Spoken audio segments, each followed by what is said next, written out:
சிம்ம ராசி அன்பர்கள் அனைவருக்கும் வணக்கம். இன்றைய பதிவில் சிம்ம ராசி அன்பர்கள் யாருடன் உறவாடக்கூடாது என்ற தலைப்புல தான் நம்ம இந்த பதிவு பார்க்க போறோம்.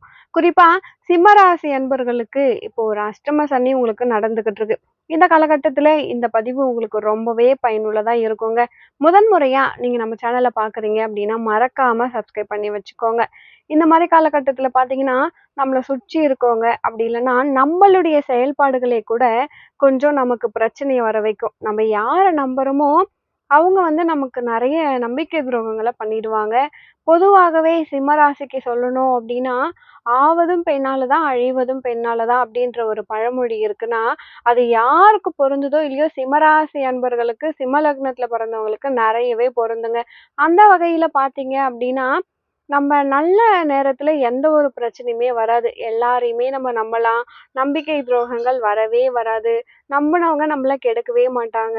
அப்படியே கெடுத்தாலும் நம்ம அதுல மாட்ட மாட்டோம். பிரச்சனைக்குள்ளேயும் போக மாட்டோம். ஆனா, நமக்கு ஒரு கெட்ட நேரம் அப்படின்னும் பொழுது, நம்ம கவனமா இருக்கணும். அப்படி கவனமா இருக்கும் பொழுது, நம்ம பெரிய அளவுக்கு பாதிக்கப்பட மாட்டோம். அதுக்காக தான் இப்போ நம்ம இந்த பதிவ பார்த்துக்கிட்டு இருக்கோம். சிம்மம் அப்படிங்கிறது காலபுருஷ தத்துவத்தின் 5ஆம் பாவகம். இந்த வீட்டின் அதிபதி சூரிய பகவான். பொதுவாகவே இங்க பூரம் நட்சத்திரம் 4 பாதங்கள், மகம் நட்சத்திரம் 4 பாதங்கள், உத்திரம் 1 பாதம் இருக்கும்.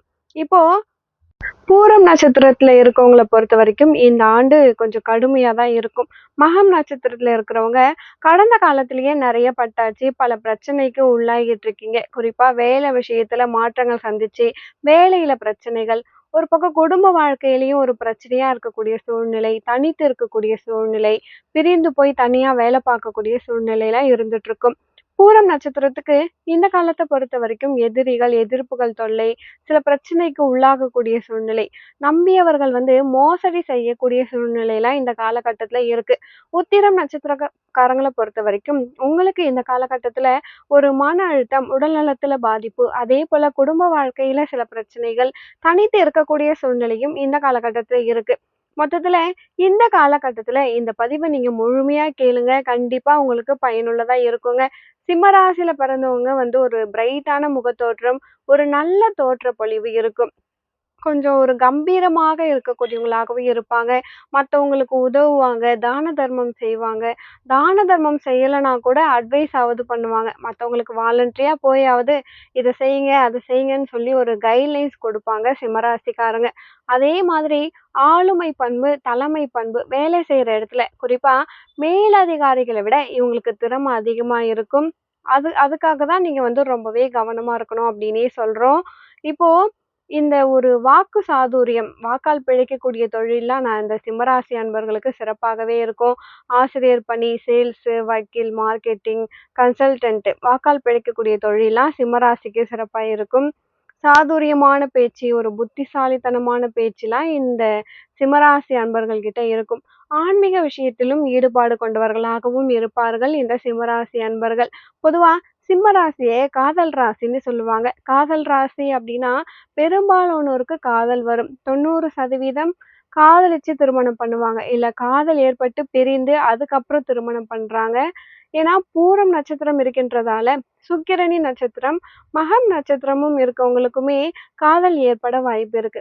காதல் ஏதோ ஒரு வகையில ஏற்பட்டு அது பிரிவையோ, இல்லன்னா ஒண்ணா சேர்ந்து அதுக்கப்புறம் பிரச்சனையோ ஏற்படுத்துது. அதனால தான் "ஆவதும் பெண்ணாலே, அழிவதும் பெண்ணாலே" அப்படின்னு நம்ம பழமொழி சொன்னோம். பெண்களாக இருந்தாலும் உங்களுக்கு ஆண்களால தான் உங்களுக்கு நன்மையும், ஆண்களால தான் உங்களுக்கு பாதிப்பும் அப்படின்றது தான் சிம்ம ராசி, சிம்ம லக்னத்துல பிறந்தவங்களுக்கு பொருந்தும். 3ஆம் இடம் சுக்கிரனுடைய வீடு துலாம். இவரு உங்களுக்கு 10ஆம் அதிபதியாகவும் வராரு. சுக்கிரனை பொறுத்தவரைக்கும் உங்களுடைய ஜாதகத்துல ஆட்சி உச்சம் பெற்றிருக்கு அப்படின்னா, வீடு, செல்வம், செல்வாக்கு, வாகன வசதிகள்லாம் இயற்கையாகவே நீங்க பெற்றிருப்பீங்க. நல்லா சுறுசுறுப்பா இருக்கக்கூடியவங்க சிம்மராசிக்காரங்கள பொறுத்தவரைக்கும் நல்லா ஆக்டிவாவே இருப்பாங்க. 10 பேர் இருக்காங்கன்னா, அதுல பிரைட்டா தெரியுறவங்களே இந்த சிம்மராசி அன்பர்கள் தான்.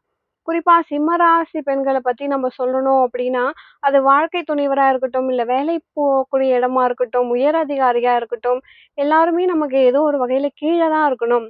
நம்ம நம்பள அவங்க நம்ம சொல்றத அவங்க கேட்கணும் அப்படின்னு நினைக்கக்கூடியவங்களா இருப்பாங்க.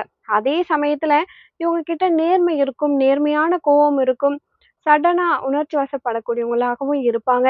அதே போல மற்றவர்களை பற்றியும் கொஞ்சம் மத்தவங்க கிட்ட ஒரு பணியாளர பத்தி இன்னொருத்தவங்க கிட்ட ஒரு விமர்சனங்களையும் பேசக்கூடியவங்களா இருப்பாங்க. அந்த விமர்சனங்களால இவங்க பாதிக்கப்பட போறாங்க. ஸோ, நீங்க வேலை செய்ற இடத்துல நீங்க கவனமா இருக்கணும். பொதுவாகவே இந்த சிம்மராசி அன்பர்கள் யாருடன் உறவாடக்கூடாது அப்படின்னு நம்ம எடுத்துக்கிட்டோம்னா, முதல்ல உங்க கூடவே இருக்கவங்க. அதாவது கூட இருக்கவங்களே துரோகத்தை செய்யக்கூடியவங்களா இருப்பாங்க. அவங்களால நன்மைகள் இருந்தாலுமே, அவங்களால பாதிப்புகளும் இருக்கும். நண்பர்களால நன்மைகளும் இருக்கு. நண்பர்களால பாதிப்பு இருக்கும். நீங்க நல்லா பழகியவங்களே உங்கள மோசடி பண்ணுவாங்க. அது மாதிரி சூழ்நிலை வரும். எப்படின்னா, அவங்க சொல்ற திட்டங்கள இவங்க செயல்படுத்துறது, இல்ல அவங்க ஏதாவது ஒரு தவறான வழிகாட்டுதல நீங்க சரின்னு நம்பி, அத வழியா போய் தேவையில்லாம லாஸ் ஆகுறது. அதேபோல பங்குதாரர்கள், பார்ட்னர்ஷிப் இத மாரிலாம் பண்றாங்க அப்படின்னா, அதுலயும் உங்களுக்கு பிரச்சனை வர வாய்ப்பு இருக்கு. இவங்க கிட்டலாம் நீங்க பெரிய அளவுக்கு பாதிக்கப்படுவீங்க. ஸோ இதுக்காக நம்ம கூட்டு தொழிலே பண்ணக்கூடாது, யார்கிட்டயுமே பழகக்கூடாது அப்படிலாம் நான் சொல்ல வரல. இந்தந்த இடத்துல நீங்க ஏமாறுறதுக்கோ, இல்ல துரோகங்களை சந்திக்கக்கூடிய சூழ்நிலையோ இந்த காலகட்டத்துல இருக்கு அப்படின்றத தான் நம்ம சொல்ல வரோங்க. நீங்க கவனமா இருக்கணும். அதேபோல ஒரு இடத்துல வேலை பார்க்குறீங்க, ஒரு மேலதிகாரி இருக்காங்க, உங்களுக்கு சக பணியாளர்கள் இருக்காங்க அப்படின்னா, மேலதிகாரி உங்களை விட சற்று திறமை குறைவா இருந்தாலுமே, அவர் ஹையர் போஸ்டிங்ல இருக்காரு. அவர் ஏதோ ஒண்ணு சொல்றாருன்னா, நீங்க கேட்டு தான் ஆகணும். அப்படி பண்ணும்பொழுது தான் உங்க வேலையில உங்களுக்கு பிரச்சனை இல்லாம இருக்கும். ஆனா, நீங்க அவருக்கு எதிரான விமர்சனங்கள இன்னொரு பணியாளர் கிட்ட சொல்லும் பொழுது, அந்த விமர்சனங்கள் அவருடைய காதுக்கு போயிடும். அப்போ ஆட்டோமேட்டிக்கா உங்களுக்கு நீங்களே பாதிப்பை ஏற்படுத்திக்கிறீங்க அப்படின்னு அர்த்தம். அப்போ இடமாற்றமாகும், இல்ல ஒர்க் பிரஷர் ஏற்படுத்தும். இல்லன்னா வேலைய விட்டுட்டே போக வேண்டிய சூழ்நிலைலாம் சில பேருக்கு ஏற்பட்டுரும். அப்போ மேலதிகாரிகள் கிட்ட பழகும் பொழுது, பேசும் பொழுது நீங்க கவனமா இருக்கணுங்க. அவங்க சொல்றத கேட்டுட்டு போறதால எந்த ஒரு நஷ்டமும் ஏற்பட போறதில்ல. நாசூக்கா நடந்துக்கோங்க அப்படின்னு தான் சொல்றோம். சக பணியாளர்கள் கிட்ட கொஞ்சம் உறவாடும் பொழுது எச்சரிக்கையா இருக்கணும். நல்லா பேசுறீங்க, பழகுறீங்க, எல்லார்கிட்டயுமே ஒரு ஃப்ரெண்ட்லியான மூவ்மெண்ட் தான் இருக்கும். சிம்மராசி அன்பர்கள பொறுத்தவரைக்கும். ஆனா, ஒருத்தர பத்தி இன்னொருத்தர்கிட்ட எதுவுமே பேசாதீங்க. குறிப்பா இன்னொருத்தர பத்தி வேற ஒரு தொழிலாளி கிட்ட நீங்க விமர்சனங்கள் வைக்கிறீங்க, இல்ல மேலதிகாரிகள பத்தி பேசுறீங்க அப்படின்னா, அது சடனா ஸ்ப்ரெட் ஆகி, உங்களுக்கே அது பிரச்சனைய உருவாக்கக்கூடியதா இருக்குங்க. ஸோ, சக பணியாளர்கள் கிட்ட பர்சனலா பேசுறது, இல்ல இன்னொருத்தர பத்தி விமர்சனங்கள் பேசுறதெல்லாம் தவிர்க்கிறது ரொம்ப ரொம்ப நல்லது சிம்மராசிக்கு. அதேபோல காதல். பொதுவா சிம்மராசி அன்பர்கள பொறுத்தவரைக்கும் காதலிச்சு திருமணம் பண்ணக்கூடியவங்க, இல்ல ஏதோ ஒரு வகையில காதல் ஏற்பட்டு அதுல ஃபெயிலியர் ஆயிட்டு, அதுக்கப்புறம் திருமணம் பண்ணுவாங்க. ஒரு காதல் கண்டிப்பா இருக்கிறதுக்கு வாய்ப்பு இருக்கு சிம்மராசி அன்பர்களுக்கு. இவங்கள பொறுத்தவரைக்கும் மத்தவங்கள வசீகரிக்கக்கூடிய ஆற்றல் இவங்க கிட்ட இருக்கிறதால, பொதுவா எதிர்பாலினத்தவர்கிட்ட ஒரு அட்ராக்ட் ஆவாங்க. மேரேஜ்க்கு அப்புறம் கூட பார்த்தீங்கன்னா, எதிர்பாலினத்தவரின் அப்ரோச் எல்லாமே இவங்களுக்கு இருக்கும். அப்போ திருமணத்துக்கு பிறகு பார்த்தீங்க அப்டின்னா, ஒரு எதிர்பாலினத்தின் உறவு ரிலேஷன்ஷிப் வருது அப்டின்னா, அந்த உறவுல நீங்க கொஞ்சம் கவனமா இருக்கணும். தவிர்க்கிறது ரொம்ப ரொம்ப நல்லது. இல்ல அந்த உறவுல போறதால உங்களுக்கு என்னென்ன பிரச்சனைகள் வரும் அப்டிங்கிறத நீங்க யோசிக்கணும். குறிப்பா திருமண வாழ்க்கையில நெறைய பாதிப்புகள சந்திக்கக்கூடிய சூழ்நிலை வரும்.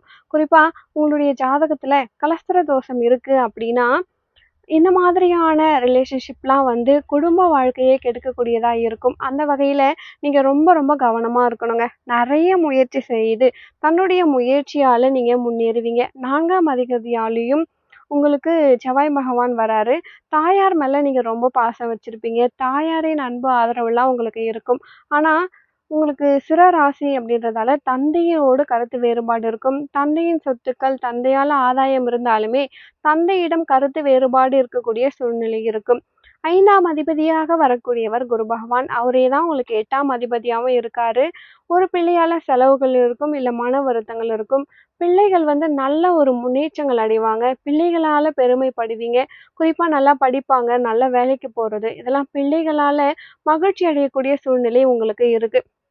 குடும்ப வாழ்க்கை, திருமண வாழ்க்கைய பொறுத்தவரைக்கும், ஏதோ ஒரு வகையில பார்த்தீங்கன்னா, தனித்து இருக்கக்கூடிய சூழ்நிலை. அதாவது குடும்பத்த விட்டு பிரிந்து போய் தனியா போயிட்டு வேலை பார்க்கறதுக்காக போய் இருக்கக்கூடிய சூழ்நிலைலாம் ஏற்படும்.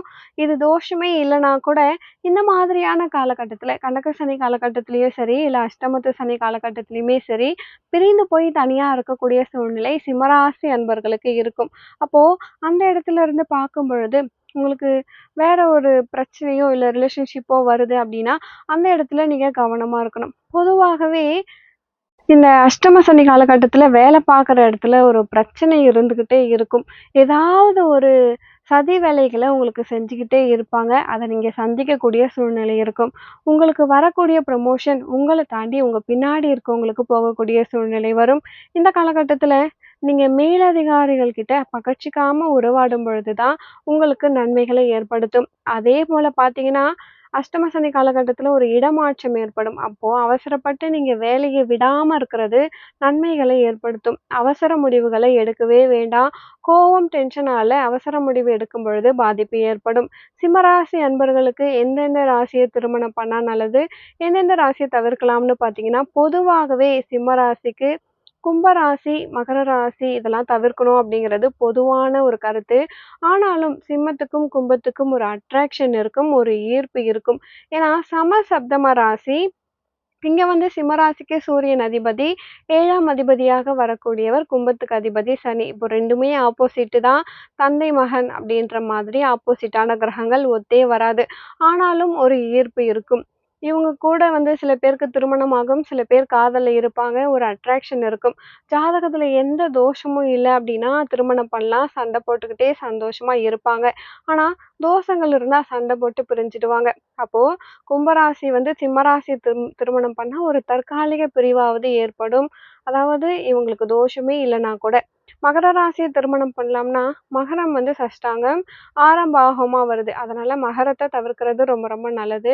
அதேபோல சிம்மராசி அப்படிங்கிறது ஒரு நெருப்பு ராசி அப்படின்றதால, இவங்களுக்கு தனுசு ராசி, மேஷ ராசி இதெல்லாம் வந்து நல்லாவே செட் ஆகும். இவங்கள பொறுத்தவரைக்கும் எதெல்லாம் தவிர்க்கலாம் அப்படின்னு பார்த்தீங்கன்னா, குறிப்பா வந்து நிலம் ராசிய தவிர்க்கிறது ரொம்ப ரொம்ப நல்லது. கன்னி ராசி, அதேபோல ரிஷப ராசி, கன்னி, ரிஷபம், மகர ராசி இதெல்லாம் தவிர்க்கிறது சிம்மராசி அன்பர்களுக்கு ரொம்ப ரொம்ப நல்லது.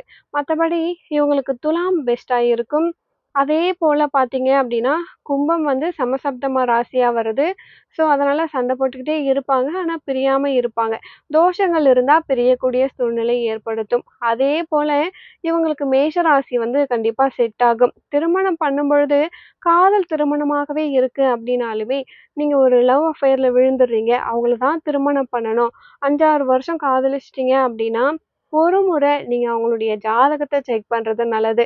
ஆயுள் பலம், குடும்பஸ்தானம், 7ஆம் இடம், கலஸ்திரஸ்தானம், கலஸ்திராதிபதி இதெல்லாம் வந்து செக் பண்ணிட்டு 2 ஜாதக பொருத்தம் இருந்து திருமணம் பண்ணா, வாழ்க்கையில எந்த பெரிய அளவுக்கு பிரச்சனை வராது. அவசரமா எடுக்கக்கூடிய முடிவுகளால நீங்க பாதிக்கப்படுவீங்க. குறிப்பா திருமணம் போன்ற விஷயத்துல அவசரமா எடுக்கக்கூடிய பிரச்சனையிலும் உங்களுக்கு பிரச்சனை வரும். இந்த அவசர முடிவுகள நீங்க தவிர்க்கிறது ரொம்ப ரொம்ப நல்லதுங்க. அப்போ சிம்மராசி அன்பர்கள பொறுத்தவரைக்கும், நீங்க சிவபெருமான் வழிபாடு பண்றது உங்களுக்கு ரொம்ப ரொம்ப நல்லதுங்க.